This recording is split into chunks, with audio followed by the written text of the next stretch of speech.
Boa tarde, meus amigos, boa tarde, minhas amigas. Nós estamos aqui na Sociedade de Estudos Espíritas Francisco de Assis, hoje, dia 2 de maio de 2025, sexta-feira. Nesse horário, das 5h20, 5h25, nós estudamos essa obra, O Livro dos Médiuns, essa publicação de Allan Kardec. Nós estamos estudando a parte segunda, capítulo 6 das manifestações visuais. Nós estamos no item 100.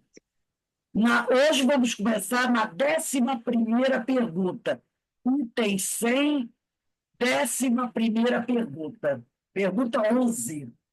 Mas antes de iniciarmos, vamos elevar o nosso pensamento ao alto, a Jesus, o nosso mestre, né, aos espíritos amigos, a Francisco de Assis, agradecendo imensamente pelas bênçãos que todos nós recebemos do Senhor, por essa oportunidade, né, que nós estamos tendo de estudar, de aprender, de fazer a nossa reforma íntima, adquirir conhecimento. E na aula anterior, né, do livro da Terezinha Oliveira, conversando com os espíritos da reunião mediúnica, que começa às 16 horas, nos depoimentos dos espíritos desencarnados, como nós vimos a importância, né, da reforma íntima e do conhecimento que leva a essa reforma íntima. Então, só temos a agradecer a Deus essa oportunidade. Que o Senhor nos abençoe, nos ilumine e abençoe todos esses irmãos que estão à nossa volta, né, encarnados, desencarnados, que todos possam aproveitar ao máximo esses ensinos que vêm dos espíritos para nos ajudar a melhorar. E isso, mais uma vez, agradecer a Deus por tudo que temos recebido. Então, vamos lá começar o nosso estudo? Livro dos Médiuns, parte segunda, capítulo 6 das manifestações visuais. Item 100, pergunta 11, 11ª. Kardec pergunta assim: poderá aquele a quem o espírito apareça travar com ele conversação? E os espíritos Doutor, respondem: a gente leu a notinha que tem? lemos a aula passada. Ah, tá. Hoje, essa notinha foi da pergunta 10. Aí, inclusive, ela dizia que no final, aquela pessoa que fosse um ladrão que tinha invadido a casa dela, que ela escutou um barulho. Ela disse: ah, não, parece que é apenas um espírito, posso dormir tranquila. Que ela pensou que ela acordou assustada, pensando que alguém tinha entrado na casa dela, né? Mas ela disse: não, eu acho que até um espírito é melhor. Falando sobre que não devemos ter medo dos espíritos. Pergunta 11. Poderá aquele a quem um espírito apareça travar com ele conversação? E os amigos espirituais dizem: perfeitamente. E é mesmo que se deve fazer em tal caso, perguntando ao espírito quem ele é, o que deseja, em que se lhe pode ser útil. Se tratar de um espírito infeliz e sofredor, a comiseração que se lhe testemunhar o aliviará. Se for um espírito bondoso, pode acontecer que traga a intenção de dar bons conselhos. Então, no caso aqui, se a pessoa for um médium, ela vai ver o espírito, né? Então, olha só, a pergunta é: poderá aquele a quem o espírito apareça? Então, dá para você perceber aqui que Kardec está se referindo àquele que seja vidente, porque não é qualquer pessoa que pode ver os espíritos. Por isso que ele diz: poderá aquele a quem o espírito apareça, esse aquele tem que ser um médium vidente. Então, no caso de um médium vidente ver o espírito, ele pode conversar com esse espírito? E ele diz aqui: pode. E no caso, ele até diz, né? De travar um diálogo. Pergunta se ele deseja alguma coisa, meu irmão, se eu desejo alguma coisa. já que ele está se materializando ali para ele, né? E que eu posso ser útil para você. Se ele perceber que é um espírito sofredor, um espírito infeliz, né? Mostre piedade por ele, trate-o com educação. Foi o que a Ana Constantino falou para a gente na aula passada. Dê a ele um atendimento humanizado. Não é meu irmão, companheiro, né? Fale com tranquilidade, sem medo, sem afetação, como se estivesse conversando com um amigo que está sofrendo e que vem em busca de um amparo, de uma palavra, né? E, se esse, com certeza, aquele atendimento humanizado, como disse a nossa irmã Ana, você deve, ele vai se sensibilizar. Ele pode até não querer demonstrar, mas vai tocá-lo, ser atendido com respeito. E isso vai aliviar, né, o sofrimento dele. Se o espírito for bom, talvez ele venha para nos dar um bom conselho, uma boa orientação, mas sempre alerta para esse tipo de coisa. Nossa casa não é centro espírita. Você não pode fazer disso uma coisa habitual. Tá? Travar essa ligação com aquele espírito que leve ele a acreditar que ele pode vir ter você a qualquer hora que ele queira, a qualquer dia. Então, a gente tem que tomar muito cuidado com isso. Apareceu uma vez, se materializou, deu a mensagem, tudo bem, tudo bem. Você pode até dar uma orientação para ele. Olha, meu amigo, tem aqui perto um lugar que você pode ir. Eu sei que segunda-feira tem reunião, no caso, se quiser dar orientação do nosso centro, né? Então, ó, segunda-feira, 6h30 da noite, vai lá no Cefa, tal, diz aonde é, Rua Pedro Ivo 151, lá em Petrópolis. Né? Tem o CO em Rua Mapendi 222, ou de outra casa qualquer que seja. Entendeu?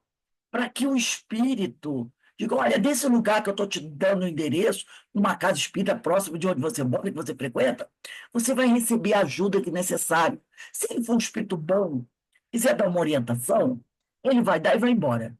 E ele vai saber o quê? Que ele não pode ficar a toda hora vindo trazer uma orientação.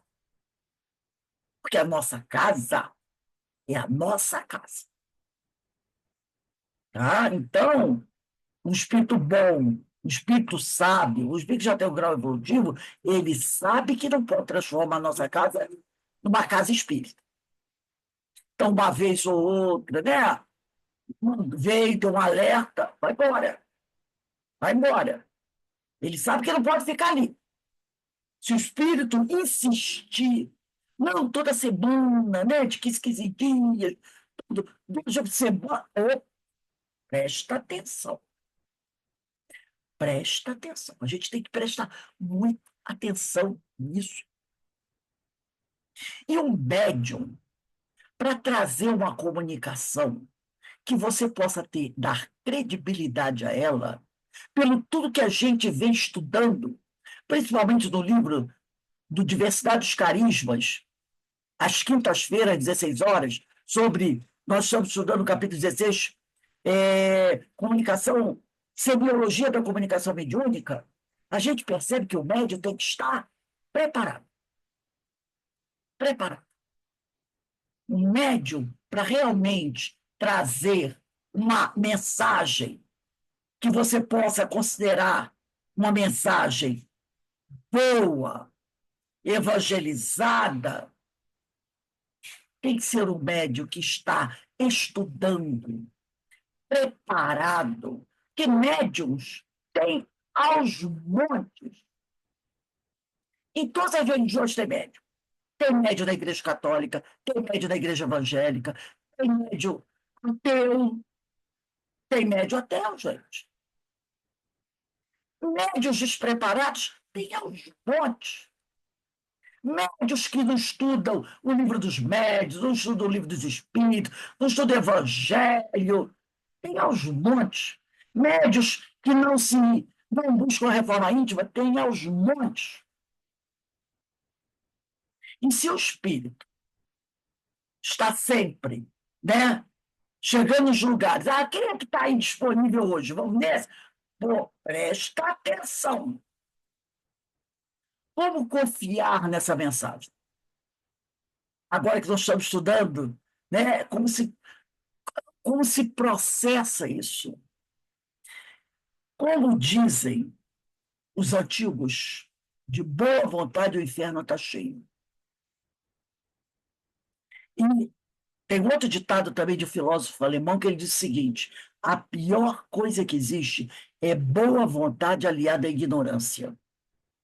Eu tenho uma boa vontade danada. Mas você sabe do riscado? Não sei nada. Mas eu quero ajudar. Cuidado. Então a gente tomar muito, muito cuidado. Como saber que aquele médium está trazendo realmente a mensagem que o espírito está enviando? Se esse médium não estuda, não estuda, não sabe nem a cor do livro dos médios, não sabe nem o tamanho do livro dos espíritos, não frequenta uma casa espírita, não assiste uma palestra pública, não faz um estudo. Não, eu sou médium. Espírito encostou, estou falando.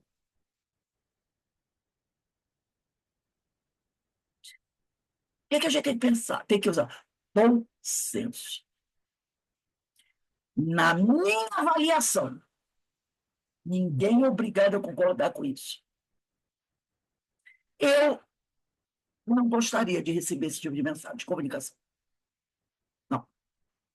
Porque eu não vou ter a certeza que essa mensagem é real, é íntegra. Bom, então, pelo sim, pelo não, olha, não me convidem para esse tipo de coisa, eu não vou. Mas o médium é maravilhoso, tem 80 anos, sempre deu mensagem, ele é um espetáculo. Não, ele é muito bom, pessoa maravilhosa, mas no campo do espiritismo, da espiritualidade, não se brinca. Não se brinca. Você não pode lidar com as coisas do espírito como se fosse um passeio no parque. Espíritos são homens, são homens, como nós. Como saber que você não está sendo manipulada? Como saber que você não está sendo mistificada? Mas esse espírito, foi a mamãe, ele deu provas de que é a mamãe. Ele mostrou, falou de coisas que só a mamãe sabia. Ele falou daquele momento que nós vivemos lá no passado. E ele deu provas. É verdade, deu. Não vamos esquecer que esses espíritos têm a capacidade de fazer o quê? Uma leitura do nosso pensamento. Buscar essas imagens que nós guardamos na nossa mente do nosso relacionamento com esse espírito. E simular. Gente, se aqui na Terra, tem pessoas que se fazem passar por outras, enganam, não enganam? Enganam. Imagina no mundo espiritual. Então, reunião mediúnica, reunião de intercâmbio espiritual, tem que ser feito dentro da casa espírita. Mas o espírito trouxe uma mensagem. Tudo bem, trouxe aquela mensagem para você. Quando ele disse aqui, você recebe o espírito, né? Se você é médio vidente, tenta fazer uma comunicação ali com ele, perguntar o que ele deseja, né, o nome dele, o que ele quer, estabelecer aquela comunicação. Se o espírito você percebe que é sofredor, você dá uma orientação, fala, dá o horário, o endereço das casas espíritas que você conhece, diz para ele que ali é a sua casa, não é o lugar adequado para ele vir. Se é o espírito bondoso, amigo, vai dar uma orientação a você, você escuta, mas demonstra e, né, não tem esse negócio de atendimento personalizado, atendimento pessoal. O espírito vai. Se ele é sábio, ele sabe disso. Ele não pode, né? Não vamos ficar fazendo reunião mediúnica dentro de casa. Não dá certo. Todos os livros, todos os orientadores espirituais chamam nossa atenção para isso.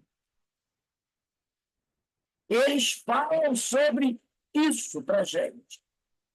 Cuidado, muito cuidado. Você pode estar arrumando um problema muito sério, confiando em alguém que não mereça a sua confiança. Pelo sim ou pelo não, se aquilo que ele está dizendo é verdade, de alguma forma vai voltar para você, vai chegar a você por outros meios. Mas intercâmbio é na casa espírita. E é muito, muito importante observar quem é o médium que está trazendo essa mensagem, seja psicográfica ou psicofônica. Quem é o médium? É um médium preparado? É um médium com estudo? É um médium seguro? Um médium moralizado? Um médium equilibrado? Espiritualmente, emocionalmente? Tudo isso a gente tem que levar em consideração. O nível de conhecimento que nós já temos. Nível de conhecimento que nós já temos. Tá? O medianeiro é muito importante nessa história. Quem é o médium?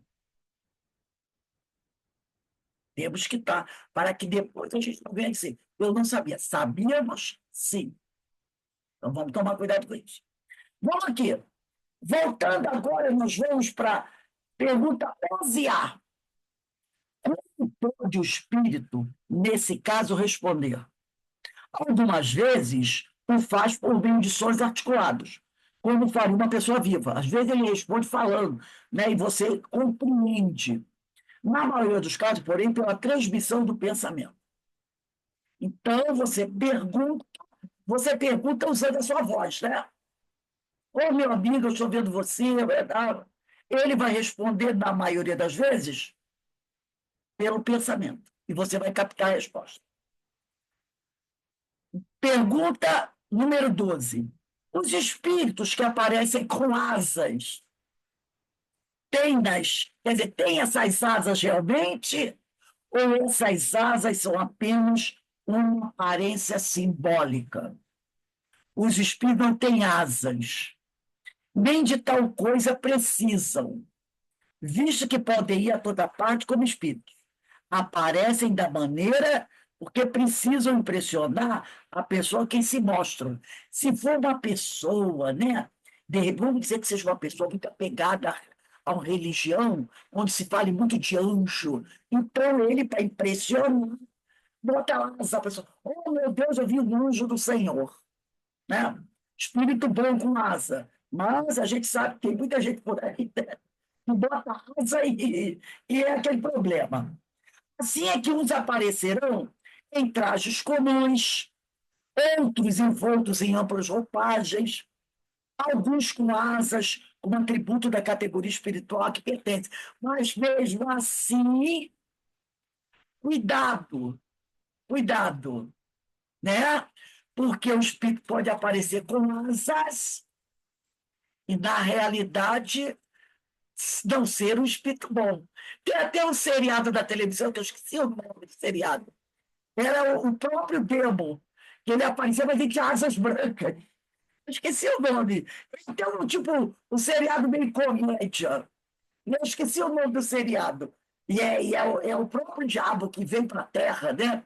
Ele cansou do inferno. É tipo assim, o diabo que estava em depressão, ele cansou do inferno e resolveu vir para a Terra curtir uma de homem. Então ele assume um corpo humano e vem para a Terra.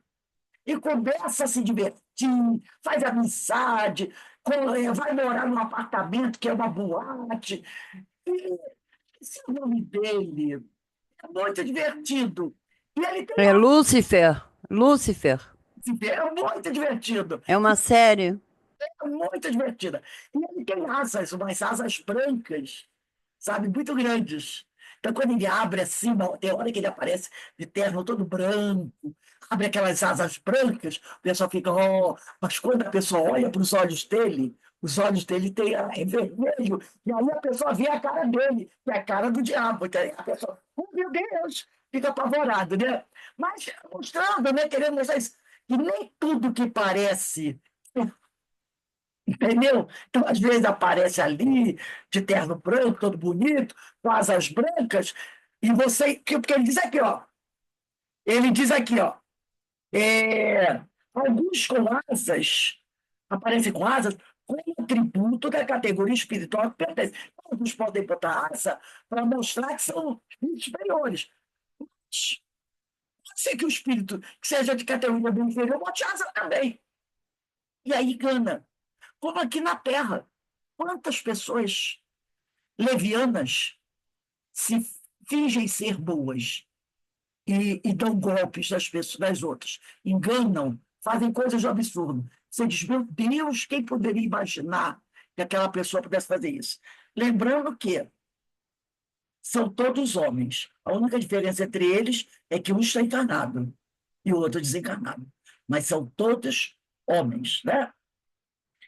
Aí, vamos agora à pergunta 13. As pessoas que vemos em sonho são sempre as que parecem ser pelo seu aspecto?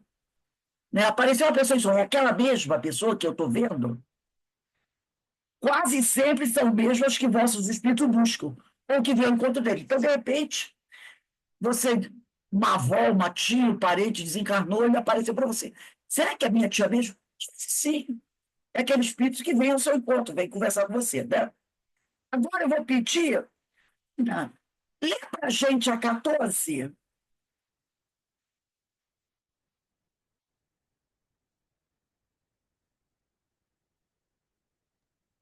Sou eu? É a 14ª. Não poderiam os espíritos zombeteiros tomar as aparências das pessoas que nos são caras para nos induzirem em erro, somente para se divertirem à vossa custa. Tomam eles aparência fantástica. Há coisas, porém, com que não lhe é lícito brincar. Olha só. Ele diz aqui: esses espíritos obedientes não podiam tomar aparência das pessoas que nos são caras, as pessoas que nós amamos, que já desencarnaram. Ele diz aqui: somente para se divertirem, eles tomam essas aparências fantásticas de diabão, mula sem cabeça, essas coisas assim. Agora, há coisas que eles não podem fazer, que não é permitido para eles brincar. Tá? Então, tem um limite. E daí, na 15. Compreende-se que, sendo uma espécie de evocação, o pensamento faça com que se apresente o espírito em quem se pensa. Como é, entretanto, que muitas vezes as pessoas em quem mais pensamos, que ardentemente desejamos tornar a ver, jamais se nos apresentam em sonho, ao passo que vemos outros que nós são aliás, que nós são indiferentes e nas quais nunca pensamos. Aí eles respondem: os espíritos nem sempre podem manifestar-se visivelmente. Mesmo em sonho, e malgrado ao desejo que tenhais de vê-los, pode dar-se que obstém a isso causas independentes da vontade deles. frequentemente, é também uma prova de que não consegue triunfar o mais ardente desejo. Quanto às pessoas que vos são indiferentes, se é certo que nelas não pensais, bem pode acontecer que elas em vós pensem. Aliás, não podeis formar ideia das relações no mundo dos espíritos. Lá tendes uma multidão de conhecimentos íntimos, antigos ou recentes, de que não suspeitais quando despertos. Então, sim, Lê a nota? não pode deixar. É aquele que eu estou falando, né? Nem sempre os espíritos podem aparecer para a gente a hora que eles quiserem, falar com a gente a hora que eles quiserem.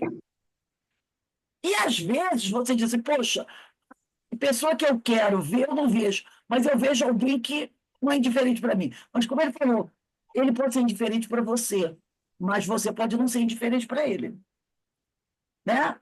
E a gente não sabe dos relacionamentos que nós tivemos no plano espiritual. De repente, aquela pessoa que você aqui na Terra considera indiferente, pode ter sido um relacionamento de vida passada, e ele está sempre procurando você, né? Então, a gente, na realidade, a gente não sabe direito quem é quem, né? E aí tem a nota de Kardec, ele diz assim, quando nenhum meio tenhamos de verificar a realidade das visões ou aparições, podemos, sem dúvida, lançá-las à conta da alucinação.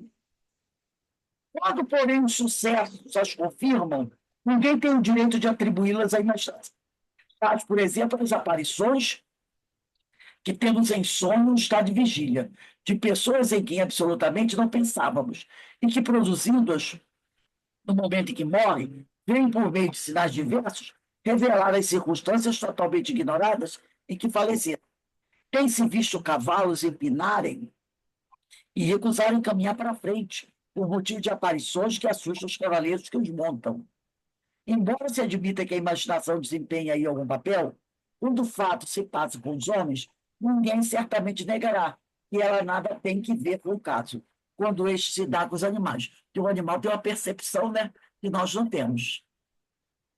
Aí ele diz aqui, acresce que, se fosse exato que as imagens que vemos em sonhos, são sempre efeito das nossas preocupações quando acordadas, não haveria como explicar que nunca sonhemos, conforme se verifica frequentemente com aquilo em que mais pensamos, né? A gente tem que acreditar, né? Acredita, existe esse mundo espiritual, alguns companheiros aparecem realmente para a gente, né? Os animais têm essa visão apurada, essa audição apurada, né? Principalmente o cão. O cão, ele tem um olfato, né? Muito apurado. Então, é difícil você dizer que isso não exista. É mais difícil você provar que não existe que provar que existe, porque os fatos estão por aí, né? Agora eu vou pedir para a Márcia. Márcia, lê a pergunta 16 para a gente. Você está com o livro dos médiuns? Então, sim, Rose.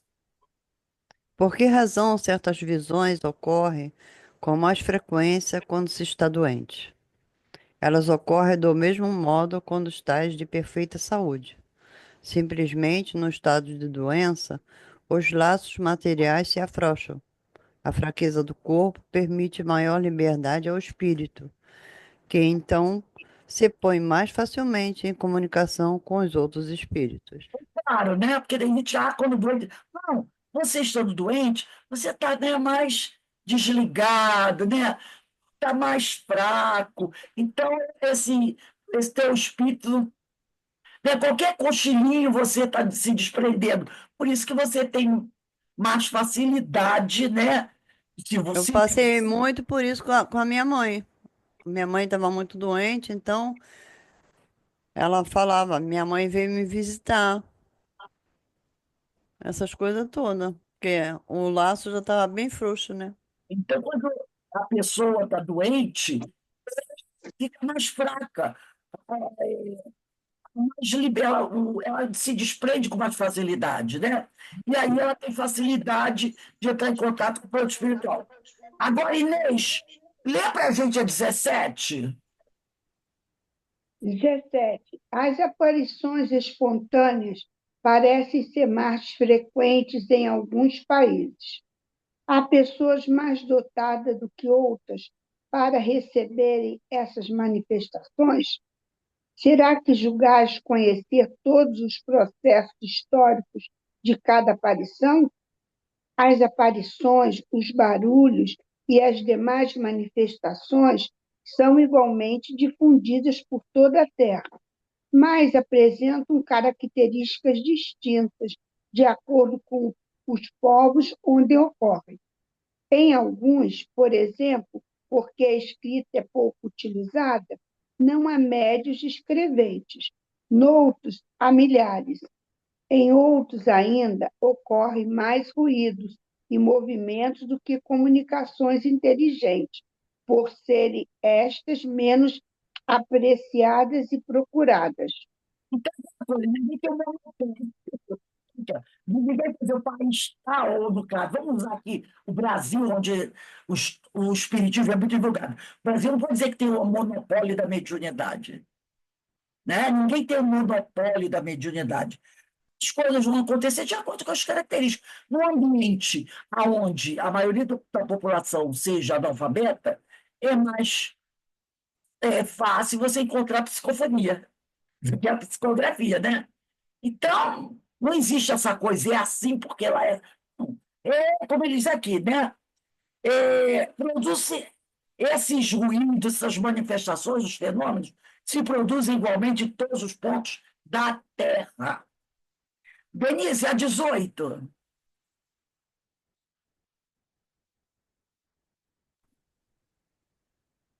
Décimo oitavo. Por que é que as aparições se dão de preferência à noite? Não indica isso que elas são efeito do silêncio e da obscuridade sobre a imaginação? Resposta. Pela mesma razão por que vedes, durante a noite, as estrelas e não as divisais em pleno dia. A grande claridade pode apagar uma aparição ligeira, mas errôneo é supor-se que a noite tenha qualquer coisa com isso. Inquiri os que têm tido visões e verificareis que são em maior número os que as tiveram de dia. Aí tem uma nota. Uma informação. Não vamos inventar coisa. Né? Porque às vezes até a pessoa tem mania de inventar alguma coisa. Diz, nada de inventar. E que durante o dia fica mais complicado, às vezes, né? Do que à noite. Porque às vezes a pessoa diz, ó, é assim. Aí começa a querer criar o quê? Normas para o intercâmbio. E não é assim que funciona. Então, ele chama aqui. Você durante o dia, por exemplo, se você mora, eu me lembro da minha infância, eu passei na Curicica, eu morava na Curicica, aí em Jacarepaguá, ali perto da Escola Lina de Brito, lá para dentro, né? Lá naquela época as ruas não tinham nome, era Rua 39, Rua isso, Rua aquilo. Eu morava na 28, lá embaixo. O pessoal chamava de perto da Praça B. Eu nem sei que nome tem hoje. Então, não tinha luz nas ruas. E as casas, era aquela luz fraquinha, que chama luz de cabine, né, que puxava lá da estrada, aquela luz fraquinha. Então, à noite, a gente brincava ali à noite, no quintal, você olhava para o céu, era um espetáculo das estrelas. Era um céu de estrelas, sabe? Às vezes nem a tal da luz tinha, porque faltava, o fio caiu, aí está todo mundo lampião. Então a gente olhava para o céu, nossa, que coisa linda, maravilhosa, cheio de estrelas, né? Era uma luz longe ali de lampião, outra ali, agora um espetáculo. Eu pergunto, essas estrelas desapareceram? Não, continuam brilhando. Mas você mora na cidade, onde tem luz para tudo quanto. Isso te impede de ver essa beleza das estrelas. Mas se você for para o campo, no sítio, você vai ver a tal das estrelas. A gente não consegue ver. Que é a luz da rua, a luz da casa, a luz dos prédios altos. Você não consegue ver. Mas a mesma estrela está lá na Curicica. É do lugar. Entendeu? Então a gente tem a notinha aqui. Muito mais frequentes e gerais do que se julga são as aparições. Porém, muitas pessoas deixam de torná-las conhecidas por meio do ridículo e outras as atribuem à ilusão. E tem gente que tem medo de falar, né? Se parecem mais numerosas entre alguns povos, é isso devido a que aí se conservam com mais cuidados as tradições verdadeiras ou falsas, quase sempre ampliadas pelo poder de sedução do maravilhoso a que mais ou menos se preste o aspecto das localidades. A credulidade, então, faz que se vejam efeitos sobrenaturais nos mais vulgares fenômenos. O silêncio da solidão, lugar muito solitário, desenha um barulho assim, aí as pessoas ficam, né, ficam assustadas. O escapamento das quebradas, o mugido da floresta, as rajadas da tempestade, o eco das montanhas, a forma fantástica das nuvens, as sombras, as miragens, tudo, enfim, se presta à ilusão para imaginações simples e ingênuas, que de boa fé narram o que viram, ou julgaram ver. Até às vezes a gente, à noite, dentro de casa, a gente está deitado na nossa cama, a gente não escuta, às vezes, uns estalidos. Aí você fica, ai meu Deus, que barulho é esse? Barulho de madeira mesmo, da porta, do portal, estala. Se é muito calor, se está muito calor, se está muito frio, você escuta barulhos, né? E às vezes a pessoa já fica imaginando que é alguma coisa de ruim, né? Aí ele diz aqui, porém, ao lado da ficção, também há a realidade. O estudo sério do espiritismo. Novamente, ele vem falar sobre estudo sério, o estudo sério do espiritismo, em todas as áreas do espiritismo, né? Ciência, filosofia, mediunidade, evangelho. Leva precisamente o homem a se desembaraçar de todas as superstições ridículas. Que há, sim, um intercâmbio, há materialização de espírito, sim, mas não vamos dizer que tudo é espírito, né? Então, eles dizem o que primeiro para ele? Investigue primeiro as outras possibilidades. Aí sim você vai para ver a questão do espírito. Dulcinea, você está com o livro dos espíritos? Ah, não, não, eu vou fazer o seguinte, eu vou parar aqui. Ó. Tô. Tudo bem, vai, Dulcinea, vai, pode ir, pode ir. Vamos Tô parar, ligada. depois a gente vai. É o 19, né? Isso, 19. A visão dos espíritos se produz no estado normal ou somente em um estado de êxtase? A resposta, né? Pode ocorrer em condições perfeitamente normais. Entretanto, as pessoas que os veem bastante frequentemente estão num estado particular, vizinho da êxtase, que lhes dá uma espécie de dupla vista, né? Aí tem entre parênteses aqui o livro dos Espíritos, no número 447. Pegar rapidinho aí o livro dos espíritos. Vamos abrir primeiro na questão 439.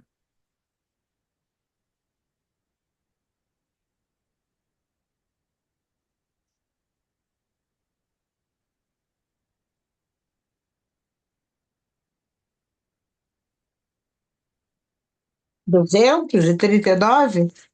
439. 439. O Ah, livro quatro.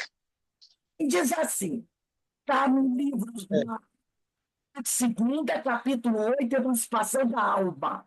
439, que vai falar do êxtase. Que ele falou aqui, né?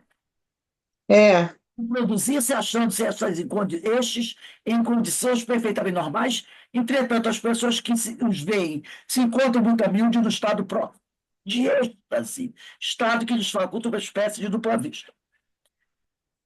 Que Kardec perguntou se a visão dos espíritos se produz no estado normal, ou só está no estado estático. Aí, aqui na 439, pergunta de Kardec: qual a diferença entre o êxtase e o sonambulismo? o sonambulismo. O êxtase é o sonambulismo mais apurado. A alma do estático, deixa eu ver, peraí, ainda Alma do Espírito. 440. O espírito do estático penetra realmente nos mundos superiores? Sim, ele os vê e compreende a felicidade do que os habitam, Razão porque gostariam de deles permanecer, mas há mundos inacessíveis aos espíritos que ainda não estão bastante purificados. Então, ele tem vontade de ficar lá, naquele mundo, mas ele não está ainda preparado para estar naquele mundo. Aquele mundo. Quando o estático exprime o desejo de deixar a Terra, fala sinceramente, não retém o instinto de conservação, isso depende do grau de purificação do espírito. Se vê a sua posição futura melhor que a da vida presente, esforça-se por romper os laços que o prendem à Terra. 442. Ele tem vontade de desencarnar.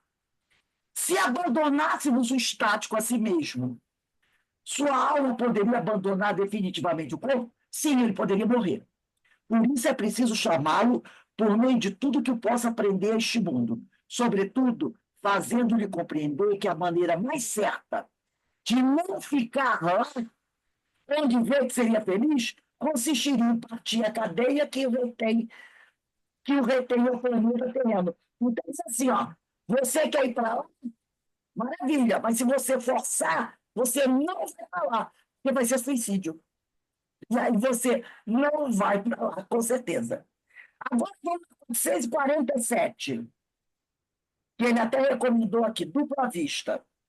O fenômeno designado pelo nome de dupla vista tem alguma relação com o sonho e o sonambulismo?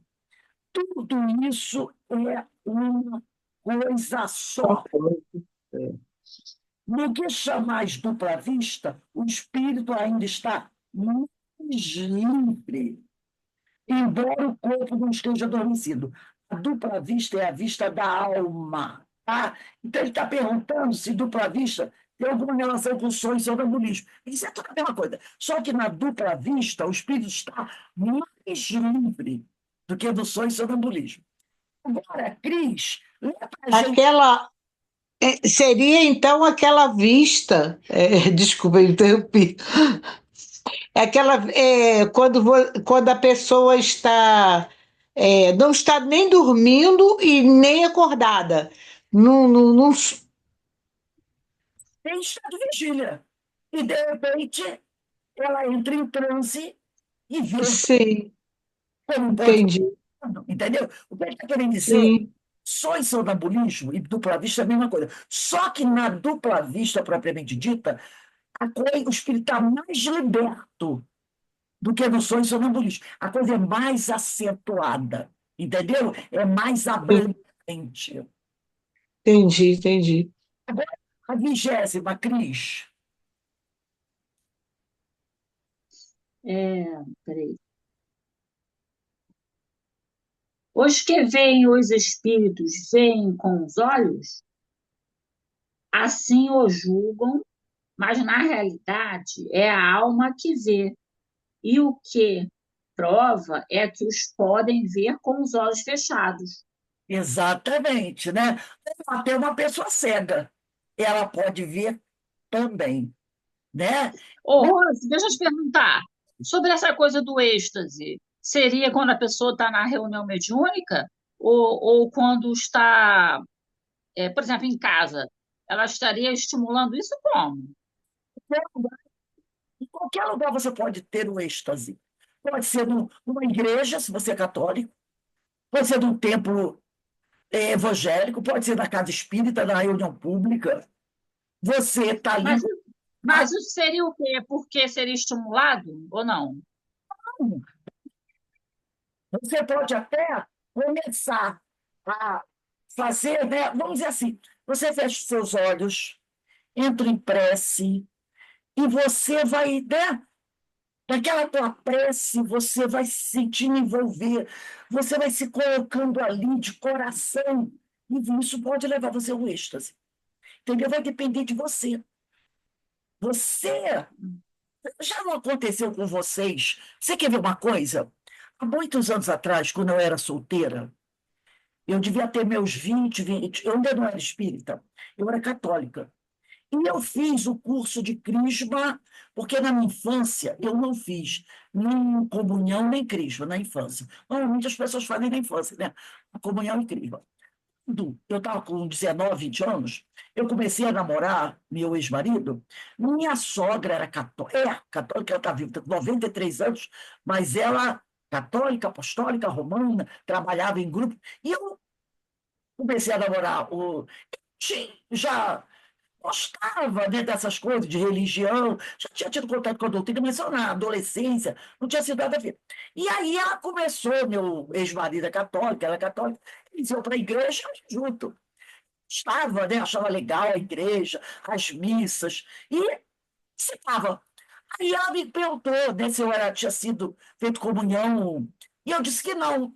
Ela disse, olha, vai começar agora o curso de primeira de comunhão e crisma para adultos. Você quer? O curso durou assim uns 6 meses, todo domingo à tarde. Disse, quero. Aí comecei a fazer um curso, era um curso para quem ia fazer primeira comunhão. E eu comecei a assistir, fiz o curso. Terminado o curso, teve a cerimônia, eu fiz a minha primeira comunhão e fiz a crisma na Igreja Católica. E, a partir daí, todo domingo, eu ia lá para a Igreja do Loreto, ali da freguesia, né, assistir missa. Uma determinada época, teve uma época, eu não me lembro se era Semana Santa ou o que foi, eu estava, já era chamado Loretão, onde tinha missa, era uma missa, muita gente, então já não era mais dentro da igreja, que a igreja do Loreto é uma igreja pequenininha. Era o Loretão, uma área que tem atrás da igreja, cheio de como se fosse um anfiteatro, né? Cheio de degraus onde as pessoas sentavam, e lá embaixo era onde o padre fazia a missa. Houve a missa, tudo bem. Terminado a missa, né? No meio da missa veio aquele momento da hóstia. Eu fazia sempre confissão, me preparava direitinho. Eu fiquei lá na fila para receber a comunhão. Recebi a comunhão. Isso aconteceu uma vez. Recebi a comunhão e subi os degraus novamente. E lá em cima eu procurei um canto separado do Loretão, ficava assim de gente, estava para mais de 300 pessoas. E me ajoelhei no chão, ali no cimento, e comecei a fazer oração. Eu tinha acabado de receber a comunhão. Fechei meus olhos, pus as mãos assim, e fiquei de joelho, fazendo a minha oração. Gente, eu simplesmente eu me desdobrei, eu fui retirada dali. Eu senti que eu não estava ali. E eu tinha plena consciência disso. Eu fazia a minha oração e tinha plena consciência que eu não estava naquele ambiente, porque eu não ouvia som. Porque quando eu vim subir das escadas, por mais silêncio que as pessoas façam, porque é a hora da comunhão, não há silêncio total, né? Mais de 300 pessoas, não há silêncio total. Então, há barulho de pés, né? A pessoa conversando uma com outra baixinho, mesmo que seja baixinho.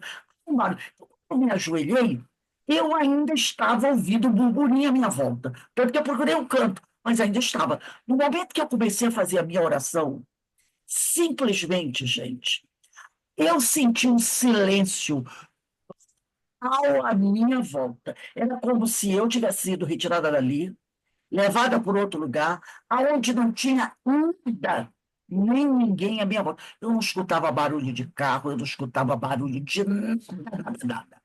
E durante uns 5 minutos, que eu fiquei mais ou menos ali ajoelhada em prece, eu senti algo, sabe, muito maravilhoso à minha volta. E aquele silêncio, como se eu estivesse, sabe, em algum lugar diferente. Para mim, isso foi um êxtase. Para mim, foi um êxtase. E depois que eu fui terminando a minha prece, eu senti que eu fui retornando para aquele lugar. E ali eu comecei a ouvir o som à minha volta. Então, eu acho que ali eu consegui uma comunhão tão intensa com a espiritualidade e que eu me sublimei de tal maneira e eu imagino que aquilo foi um êxtase. Aconteceu ali, mas pode acontecer na sua casa. Mas você acha que tem algum objetivo nisso? Essa é uma das coisas que eu fico pensando. Meu Deus, a ideia é que você consiga Um dia está, sempre que você, a gente não diz, elevou o pensamento alto, que você consiga isso. Só que para nós, espíritos inferiores, fácil conseguir isso toda hora. Fácil, porque na nossa mente estão os pensamentos interferindo nessa nossa ligação. Às vezes a gente consegue, mas não dura muito tempo. Então, o objetivo é esse. Você, quando buscar essa ligação com o alto, realmente ser essa ligação pura, uma ligação total, que todo o pensamento exterior, tudo que pode interferir, você consiga anular para você estar em contato com o divino, com o celeste, com os espíritos superiores. Esse é quando nós formos espíritos superiores, isso nós conseguiremos. Imagina lá do passado, a gente, quando lê os livros de Paulo de Tarso, né? Desses espíritos Uhum. conseguiam isso, porque eram espíritos que já tinham vencido a matéria, mas nós ainda não. Mas quando Não é. nós conseguimos fazer isso, é uma prova de que a gente pode. A gente pode. Vamos Ah, entendi. dentro de nós. Né? Essa É, entrega pode eu vir. tive, eu tive uma experiência dessa, eu fazendo a minha prece no lar sozinha, né? Só eu com eu e os espíritos amigos. E de repente, nas minhas preces, eu não estava mais ali. Aqui, no caso, sentada aqui nesse cantinho meu da sala. Eu fui parar em outra dimensão, não sei, e eu me vi sentada numa mesa, como se estivesse sendo uma recepcionista de algum lugar. E eu só via uns pés entrando no local, assim, pelo lado. Eu só via uma coisa assim, mas eu sabia que eu não estava aqui onde eu estava. E eu fiquei assim, nossa, o que que é isso, né? Você fez um desdobramento. Não bastava isso. É esse contato com Deus, essa ligação com Deus, que o Senhor e os amigos espirituais nos convidam a fazer. Né? Lembra que Jesus falou: Eu estou no Pai, o Pai está em mim? Então, Sim, uma coisa que nós, por exemplo, esse momento, eu me lembro de ter conseguido quando eu tinha 20 e poucos anos, já católica. sim. Então, não é uma coisa que eu penso sempre. Por quê? Porque os espíritos não querem? Não. Porque nós ainda estamos muito ligados às coisas materiais. E para a Lá gente, para trás, é. faz a nossa prece quase contando o tempo para acabar logo que a panela de feijão está no fogo. Não é? É isso aí. Diz assim: quando fores orares ao Pai, entra no teu Estou quarto, no seu quarto, é. né? Fecha a sua porta. Sua porta, fecha a porta com o mundo exterior, entra no Uhum. seu íntimo e Seu fala íntimo. Isso. com Deus. Nós podemos, mas a gente só vai fazer realmente buscando trabalhar isso. É um exercício também, né? Então, gente, olha, vamos parar aqui na 20ª. A 21ª vai ser dia 9 de maio de 2025. Vai ser a 21ª pergunta do item 100, que esse aqui é o item 100. Olha que oportunidade o Livro dos Espíritos nos dá de rever certas coisas, né? É o livro dos médios, na realidade. O livro dos Espíritos também, mas aqui é o livro dos médios. E a gente tem que trabalhar isso, entender que a gente pode sim. Agora, a gente tem que vencer essas barreiras, né? As barreiras da matéria, que a gente pode fazer isso. E é uma coisa linda, né? Quando a gente está na nossa casa, a gente, ou não importa onde você está, no parque, em qualquer lugar que você esteja, e você olha a natureza e você começa a fazer aquela prece, conversar com Deus, sem se preocupar com nada do dia a dia.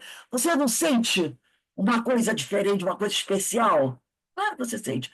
Porque naquele momento você está sendo envolvida. Aí a pessoa vai dizer: mas não é sempre que eu consigo. A culpa é de quem? É nossa ainda. Mas a gente pode fazer isso uma coisa mais comum. Basta que a gente trabalhe para conseguir fazer isso. Alguém gostaria de falar mais alguma coisa? Não? Acho que não. É por causa de Rose, que eu pensei numa outra experiência que eu também não sei, mas assim, o local que eu me vi foi num deserto. E eu estava deitada numa cama e dentro de uma, sabe aquelas tipo tendas de deserto que elas têm uma estrutura diferente, e eu estava deitada ali, e tudo ali era branco, mas era um branco, assim, muito branco, sabe? Muito branco. Então, foi uma outra experiência, mas que não, eu não estava ainda. Eu tinha acabado de fazer uma oração só. Eu não era nem espírita nessa época. De repente, assim, eu me vi nessa cama, dentro dessa tenda. E eu sei, eu tive a convicção de que eu estava no deserto. A nossa mente cria, né? A nossa mente cria esse local. Mas não O importa onde lugar, né? esteja, Sim. o que importa é onde a gente está. Um imagina que está numa praça, outro que está na natureza, no campo, no deserto. Mas e dá sempre aquela sensação, né? Aquela sensação de bem-estar, né, Rose? De bem-estar. Você está em comunhão com os espíritos superiores. Você está em comunhão com o amor, com o bem. Essa é a importância. Isso é importante. O local não tem importância. O importante é o que você está sentindo. É isso que é o mais importante. Então, gente, nós vamos encerrando aqui, agradecendo a Deus, agradecendo a Jesus, a oportunidade, né, que nós temos de estar sempre alertas para essa questão. Vamos buscar nos conectar mais com Deus, né? Vamos buscar. Isso é muito bom, isso faz bem para a gente. E os espíritos, né, estão torcendo por isso. E fazendo essas conexões, nós poderíamos, com mais facilidade, perceber o que eles estão querendo dizer para a gente. A gente consegue perceber melhor, né? Então, que Jesus nos abençoe. Desejo a vocês todos um bom fim de semana, de muita paz, de muita luz, né? Que possamos perseverar nesse trabalho de reforma íntima, que é muito importante, para que a gente possa realmente nos prepararmos para auxiliar o Senhor, porque Ele precisa muito da nossa ajuda. E daqui a pouco, quando for 15 para as 7, a gente começa a nossa irradiação para os irmãos enfermos, tá bom? Que Deus nos abençoe e nos fortaleça. Eu vou fechar aqui, depois eu abro aqui pelo celular. Um beijo no coração de todos. Inês, Fiquem com Deus, todos. é a nossa reunião. A Inês já saiu. Um beijo aí para todos.